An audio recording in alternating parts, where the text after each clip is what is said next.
and get as much downloadable resources of repairing stuff as I could online. Here's my conundrum.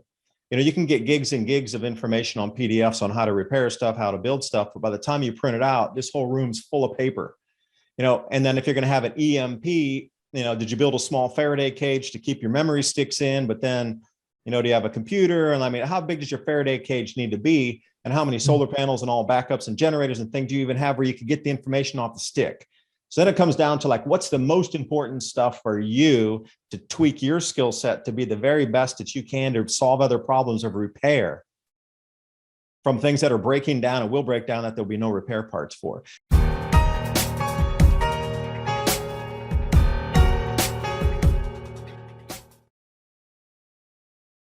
Keto has been a hot topic for years now. Myself and thousands of others have personally experienced health benefits of keto. I'm not on the keto diet, quote unquote. I use this amazing keto powder. I mix it in with my coffee in the mornings to start to give me that energy boost. Adapt with Keto.com. Powered form of the most ketogenic MCT oil called C8. It helps give me the benefits of elevated ketones without having to follow the keto diet. I had more energy and just seemed to take on the day, and also my mental focus because I like the nootropics. It adds in that extra layer of concentration. And if you want to begin experiencing these benefits yourself, results that you can see this Black Friday, go to adaptwithketo.com or click on the link in the description box below to get 51% off your order today. And now on with the video. Hello and welcome back to Raised by Giants, where we talk all things spirituality. I'm Ryder Lee. Tonight we have special guest David DuByne from Adapt 2030. He discusses energetic changes on Earth as the sun repeats its 400-year cycle of low activity, affecting global crop production and the economy and everyone on our planet, with a timeline for what you can expect from now to 2023 as society resets. Welcome, David. Thank you so much for coming on. How are you doing, brother? Yeah, thanks for the kind intro. And I think it's more of a once in a 2,000-year cycle this time. But they're comfortable. That's why they're doing it. They're comfortable. Yeah, it comes down to a comfortability and a fear, right? And a fear of being different, a fear of being looked at different, a fear of being laughed at, a fear of being made fun of, a fear of embarrassment. But they don't realize if they hold their ground and they stand with integrity and they do what they say that they're going to do, then it's going to, work out better for them if unless they go along with everybody else. It's the 100th, monkey effect, or whatever the name of that whole thing is. Monkey see, monkey do. And they've been really good at doing that, and creating our culture and shepherding people in a certain direction that they want them to go into an illusionary reality, instead of making your own and creating your own timeline and creating your own reality. They want you grouped in to the think tank of the global consciousness of the planet.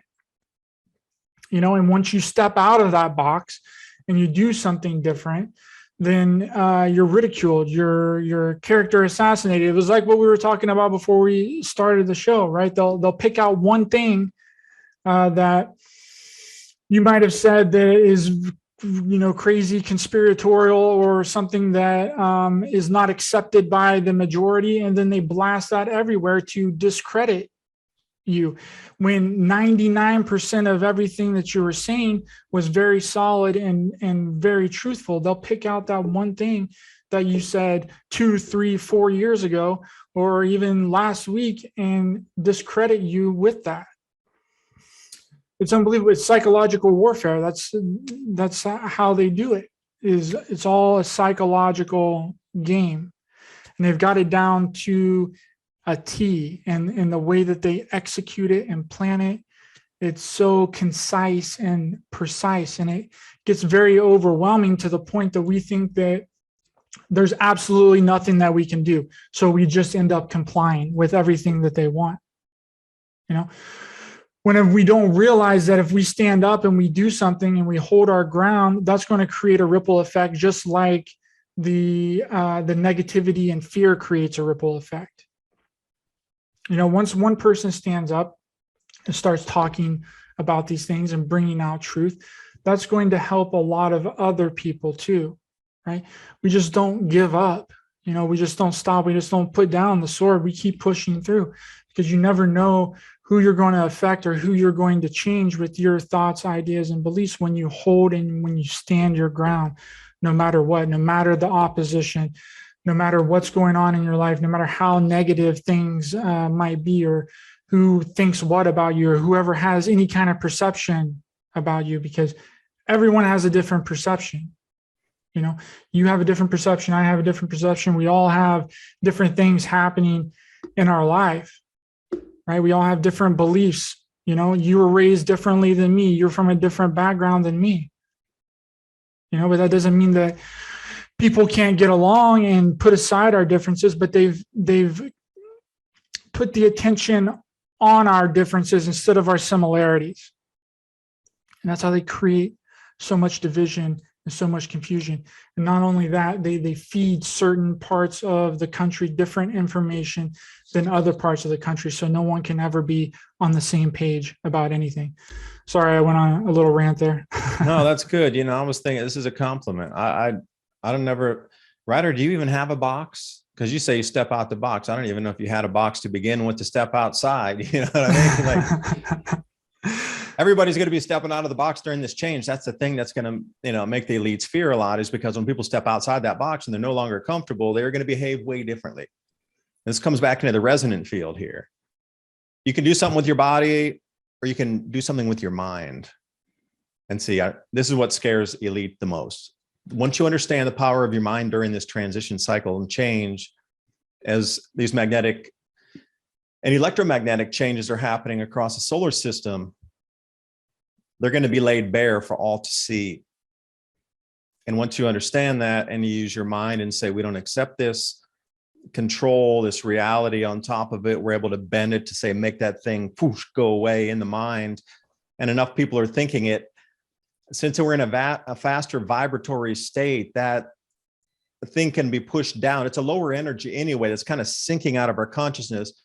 Because if you follow the Yuga cycles around, again, there's an enormous amount of great information from, you know, different cradles of civilization. And then if you go into the Indian Vedic text, and, you know, stories going back 2,500 years. And then you look at the Harappa Valley and Indus Valley and all these cradles of civilization 4,500 years ago. And it's a vast amount of information about when we go around a cycle, and this just goes right along with where we sit in the solar system energetically, as well as the spiral arm of our galaxy. Like, you know, you're going back 4,500 years in time, but the peoples of the time had mapped out the cycles of when we're in a higher energetic area of this, of the spiral arm of our galaxy on a cycle as well. You know, we're stars are, and solar systems are in orbits around themselves as well, albeit at a slower rate. And how is it that Mayans even had 220 million year cycles mapped out above and below the ecliptic? One full time around the entire galaxy was 220 million years. So in 220 million years from today, we will sit with our planet in the solar system in the exact same place. So who's mapping these kind of cycles and knew what was going on? But one thing that's always talked about is, as these cycles are progressing in faster vibratory energy in areas of space, we are now transiting through and began entering the new age of Aquarius.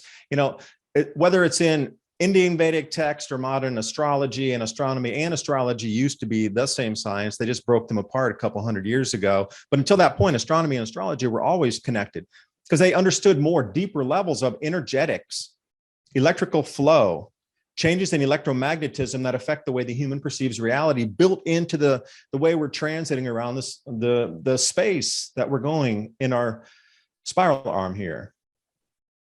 As we progress out of this, we're heading out of the Kali Yuga, which is super dark, like iron heavy energies.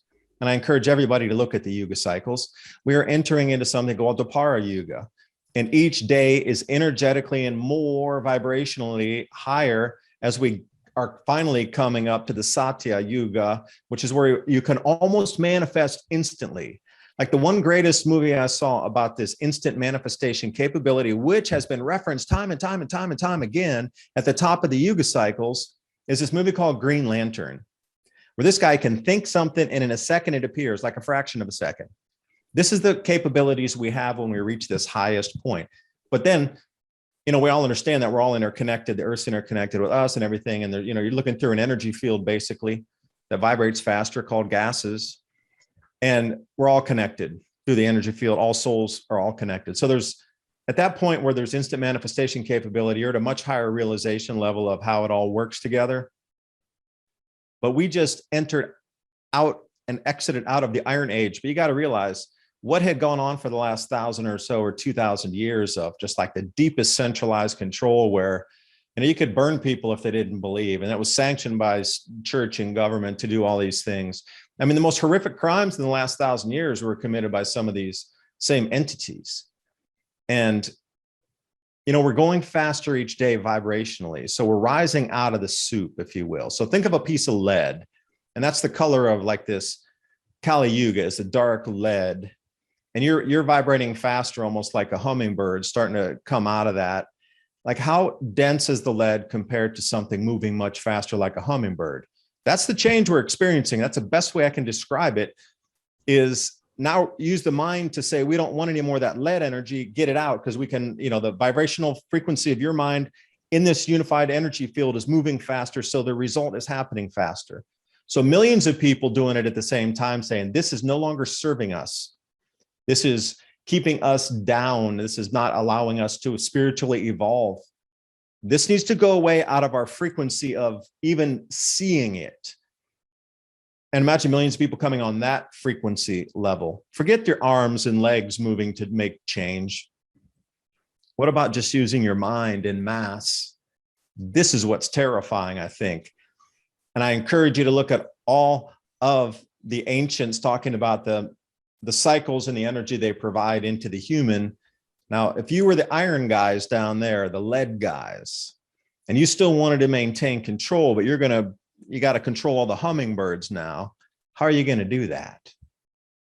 And then, it's going to get even faster.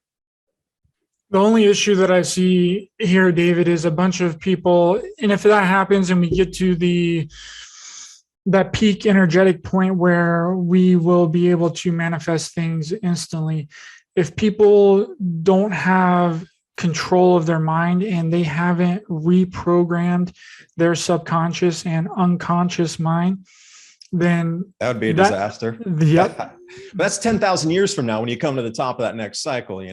10,000 years is a lot of time for people to, like you say, get into that centered spot, because each generation will understand it a little bit better. Sorry to cut you off there. No, go. That's fine. That's just where I see a lot of chaos, and because a lot of people can't really even handle their manifestations now, and we're not able to manifest things. I mean, some people can do it instantly, but it's very difficult because, again, you have to go in and reprogram your entire mind and get out all of the nonsense that's been programmed in there through society, through TV, through school, through all of the lies that's been told to us for decades. But that is our superpower, and that is something that the elites and the controllers of this reality do not want us to know, is how powerful we are. Our brains are like a supercomputer, right? And they don't want us to tap into that. And if a bunch of different supercomputers all come together, then we could potentially be unstoppable on many fronts. And that's a big reason why they do so much of the division and getting people fighting each other with, the political, the racial, the information control in general, right? Because they don't want everybody on the same page. Because if we're all on the same page and we decide that we don't want this reality anymore and that it's keeping us very low on the totem pole, then we have the ability to do something about it if we all come together. But again, will that be allowed to happen? I really don't know. And that's the big question, right? It is the controllers and the manipulators of our reality going to try and hijack this increase of consciousness that's going to wash over the planet or not? Right? That's my thought on that. Is, do they have the ability? Can they? Will they? Will we let them? Is the question. Maybe it's a basic survival instinct that's in all of us that's been suppressed into not being a basic survival instinct, but maybe at the deepest level, it'll just whoosh, turn on again. Because, you know, they kept the comfortable zone is where people are not into action. The reason that people go to school, and, you know, you referenced being in the box, is, you know, people have this pattern of, you know, going from this, learning this, getting a job, and staying in that whole flow. So a society continues to work in the same fashion, cogs in a wheel, if you will, because it's comfortable. And you got to think about the humans going back through some of these cycles I talk about. I mean, Earth's population has been whacked down so many times to just under 100 million people. We've had some serious bottlenecks in human population on this planet. At least 3 very good ones that have knocked population down to almost nothing. But each time it comes back. I mean, it's like the bison buffalo out. And if you wouldn't have known, if you look at a long-term trend of the bison population in the Western United States over, say, a 2 million year period, that little knockout of where, you know, when they came in 1849, people chasing the gold, and, you know, they wiped out the buffalo down to, like, I don't know, a couple 100,000 or even less, 10,000. Over a 2 million year timeline, they would rebound once humans are gone. You would barely even see, I don't even know if it would be registerable, that little blip on time over that period of a time. If you're talking about the last 200 years, there's going to be a gigantic dip. But if you're talking about super long-term trends, you might see a little blip in there, but go another million years out when they get those planes back and the buffalo populations are over 2, 3, 4 million again. It would just be a fraction and segment of time. And I was going somewhere with a thought, but I forgot it because I was trying to get deep on it. But that's what happened. Oh, but that's all about the stability, right? The safety of things. So people aren't going to be in any sort of action unless. But survival is our main thing, because since we've been knocked down with the population several times in the past, it's sort of a survival technique for us as well. You know, populations over a longer term time frame. I mean, we don't even know the records are so terrible going back anything post 3,500, 4,000 years ago. It's near impossible to find anything except around China and maybe some of the Central Asia or African records. I mean, beyond that, it's abysmal what's happened in our global past, hardly known. But some more recent events show that, yeah, people got knocked out at the knees of the global population. So just knowing that it wouldn't have happened during this 10,000 years of non-glacial activity, you know, because we're in an interglacial right now. It's 10,000 years of warmth. Generally, this planet's locked in ice for 90,000 years. They get you forget that too. This 10,000 years is very, very, very special. We get it once every 90,000 years. So what happened to the prior interglacial, 110, 118,000 years ago, when people were just the same as us? Well, they didn't sit around for 10,000 years and not do anything. You know, but where were they on the Yuga cycle going around as well? Were they at the bottom trying to climb out, or were they already halfway up at the top? And you know, because vibrationally, if you were up higher on that Yuga cycle, you wouldn't be burning stuff. You wouldn't be leaving metal all over the place. You'd be doing it in a different fashion, where your trace on what we consider civilization, quote unquote, because you got to have metal and clunky machines and things, that wouldn't even be an option back then. Not even an option.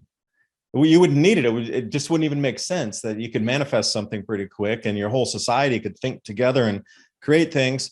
Fossil burning, digging stuff would make no sense. Plus you're harming the earth, which would be a whole different thing. They'd be so in tune with that as well. Like, you know, Tesla talks about the ether and all this. Well, why would you destroy the very energy field that creates all life and holds it together? Why would you start destroying that and then mess up the ether, if you will, when you used to have a permanent power supply coming from that? Like, that's the kind of thought that would be at the top of the cycle.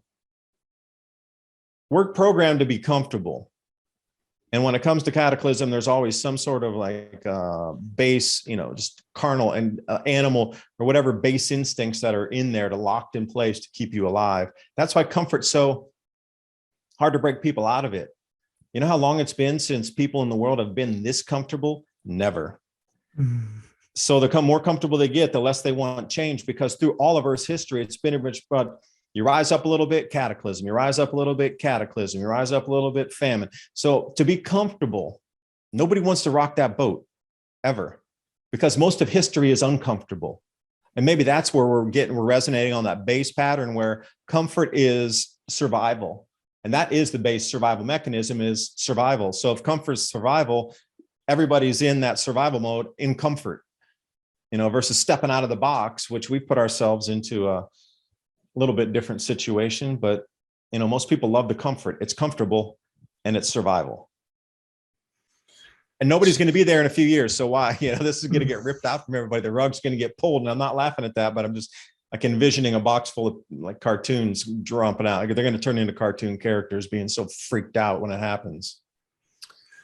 Yeah, I agree, unfortunately. And you spoke about survival there. So what would you recommend? I know that you talk about it all the time on your show, but what would you recommend for people to do to survive the next decade?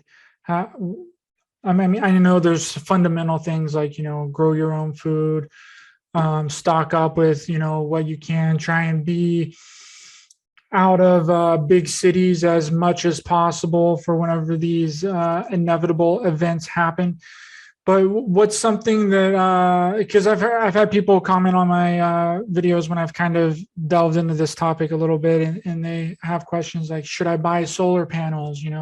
Should I be stocking up on, methane, all of these kinds of things. And I've been waiting for this interview to kind of ask you this question. And what's the most valuable thing that someone could do right now to try and prepare? I mean, we know that we're already far into this, right? And if you're not prepared already somewhat, then you're getting a late jump, right? You're late to the party. But let's say someone is just now hearing this and didn't know anything about anything that we've discussed here today, David. What's something that they can do to try and get prepared for what's about to happen?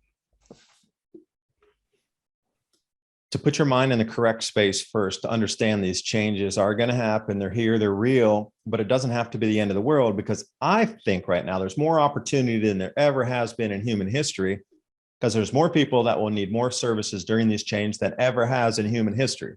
So I'm coming from that mind frame. So jack of all trades is going to be more of a required thing, just like our grandparents. Man, everybody knew how to fix everything on the farm. Now we have specialists, which is also build out your skill set. So you mentioned solar panels. Okay, I could install the solar panels, have them at my house, but if it breaks, I don't know how to fix it. Like if you're going to be a specialist, if you're going to own solar panels, understand how to fix, repair, tweak, get some batteries from something else and make it fit for storage of the electricity, get some, inverters, whatever you need to be an expert of that. So, because see, a lot of stuff's going to break and we're not going to have repair parts anymore.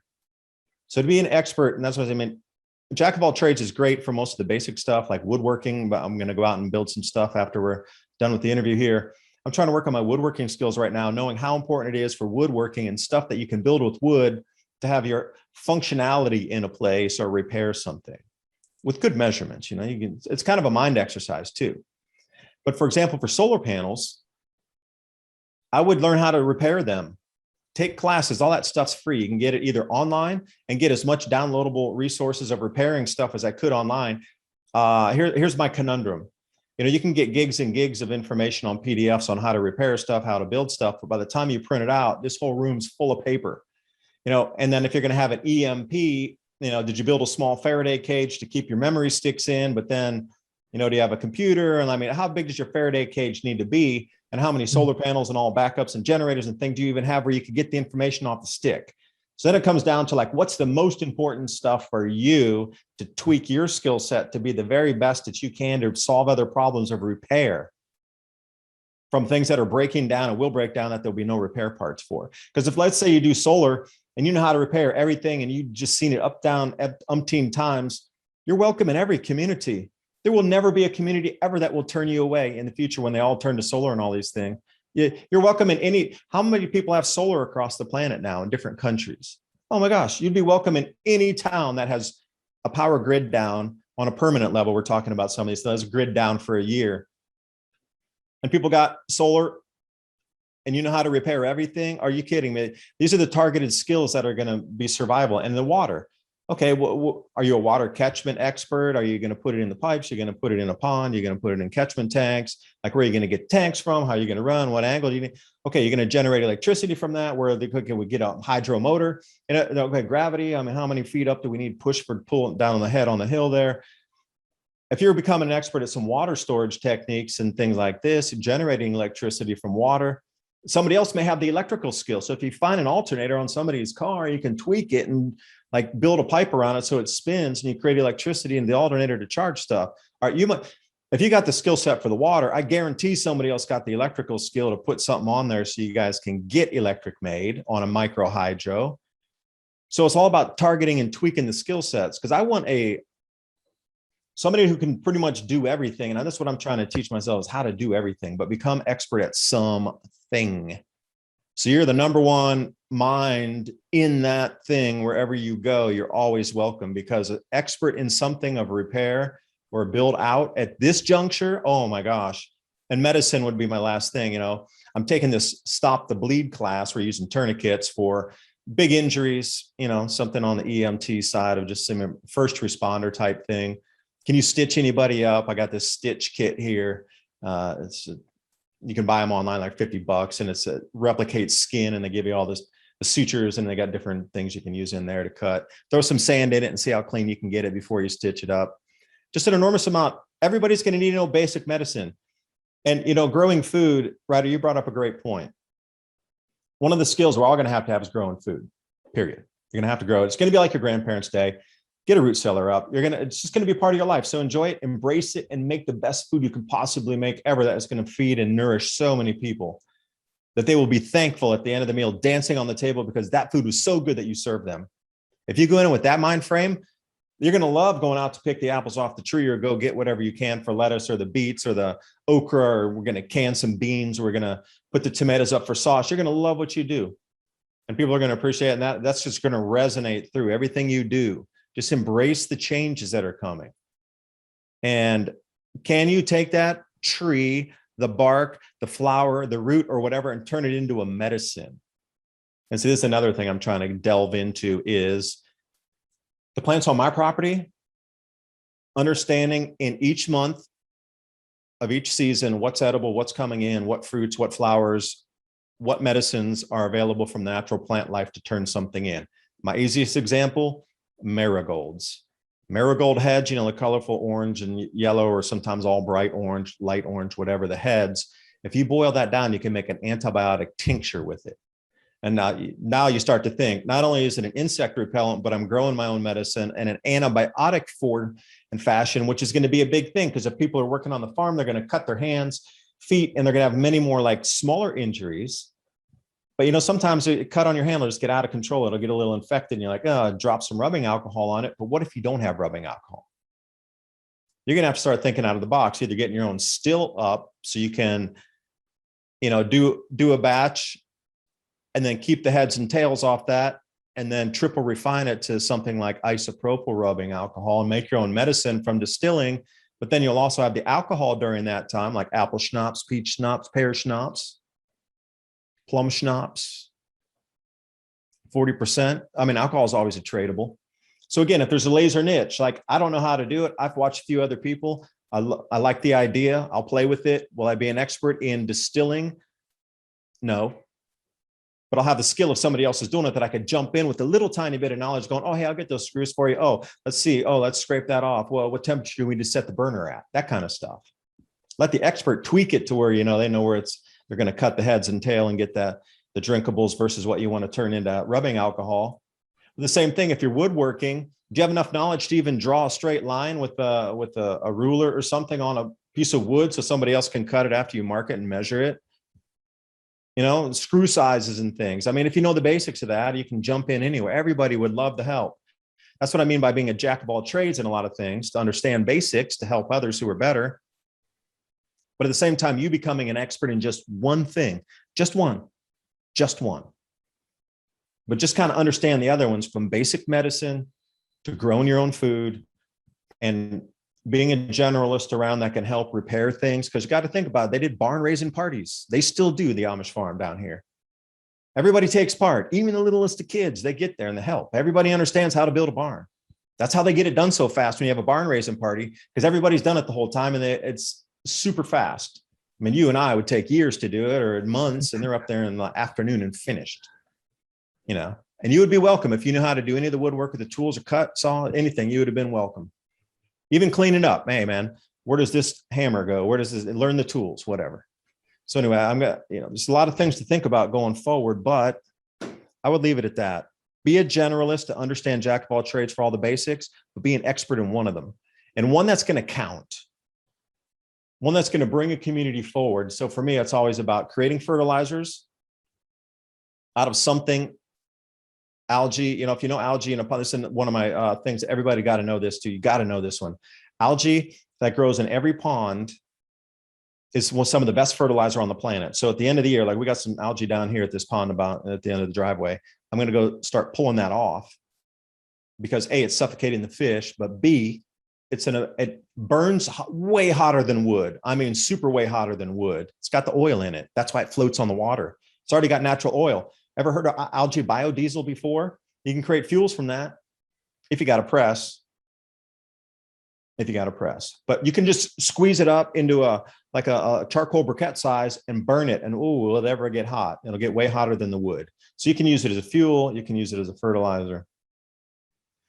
And I guess that's where I would stop is, are you an expert enough to give something back to the community that will keep them alive and enhance their life, to bring them back to comfort? Because see, that's the whole trick. Everybody got stuck on comfort. We're so comfortable. We're not willing to accept change, and it's here. And the change is going to be so stark and so fast and so incredibly outside of what most people's comprehension is, that they're going to want to swing back into comfort again. And if you can help them do that, you'll be very valuable and welcome into every community you'll ever pass through. That's wonderful. That's wonderful advice, David. Thank you so much for coming on and sharing. That makes sense, though. I mean, does that make sense? 100%. I mean, that's where it's really going to be at. And the problem and the issue is that they've gotten rid of all the trade schools. Like, there's no shop class in high school anymore. There's very few trade schools available. So a lot of people don't know how to do this anymore. They've been so used, again, to the comfortability of calling someone to come fix all of their things. And I'm guilty of that too. Like, I don't know how to fix a lot of things, but I have the awareness that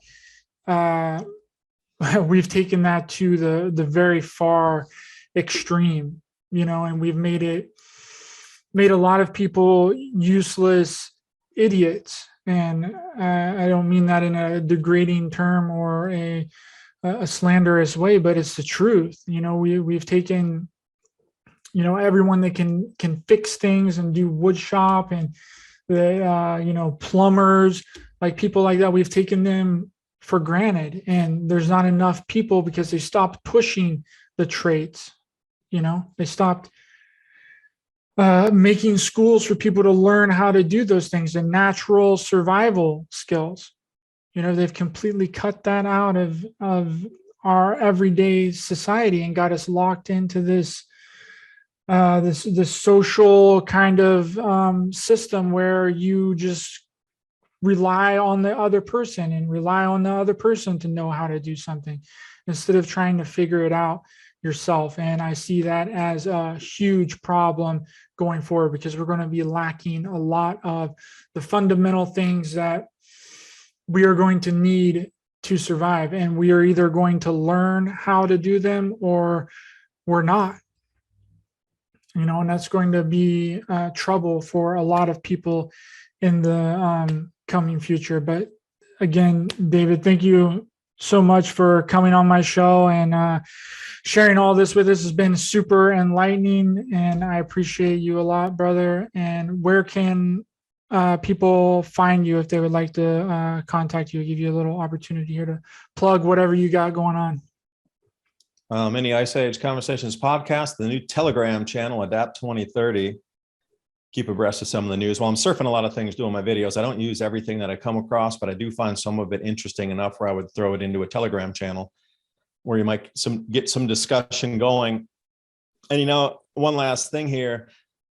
Like I said, we've been set up in society, like they're taking away the trade schools or whatnot, but we still are. It's even more compartmentalized and more in a box than ever.